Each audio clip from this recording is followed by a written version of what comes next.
ভোজন রসিক বাঙালিদের খাবারের তালিকায় অন্যতম প্রিয় মাছ, আর সেটা যদি হয় ইলিশ তাহলে তো কোনো কথাই নেই। কিন্তু চাহিদার তুলনায় যোগান কমে যাওয়ায় প্রতি বছরই আকাশ ছোঁয়া ইলিশের দাম।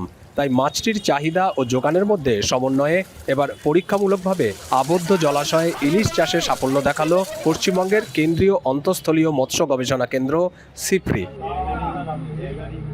দীর্ঘ কয়েক বছরের গবেষণার পর বিজ্ঞানীরা বলছেন, নির্দিষ্ট পরিবেশে আবদ্ধ জলাশয়ে ইলিশ মাছকে বড় করে তোলা সম্ভব। সিফ্রির প্রধান বৈজ্ঞানিক শ্রীকান্ত সামন্ত জানান, ইলিশের বৃদ্ধি স্বাভাবিকভাবেই ধীর গতির। সাধারণত বাজারে যে ইলিশ পাওয়া যায় সেগুলোর বয়স 3 থেকে 3.5 বছর, কিন্তু এবারের গবেষণায় আবদ্ধ জলাশয়ে সর্বোচ্চ 992 গ্রাম ওজনের ইলিশ উৎপাদনের রেকর্ড হয়েছে, যা অত্যন্ত তাৎপর্যপূর্ণ বলে দাবি বিজ্ঞানীদের। আমাদের সিফা এবং সিবা এই দুটি ইনস্টিটিউট কিন্তু এই মাছটিকে আবদ্ধ জলাশয়ে চাষ করার ব্যাপারে বিশেষভাবে চেষ্টা করেছিল।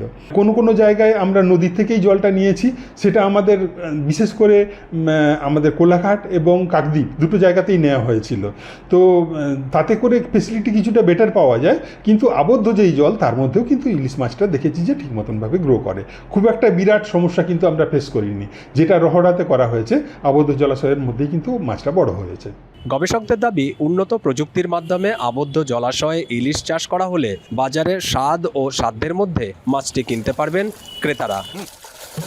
দীপক দেবনাথ, এখন, কলকাতা।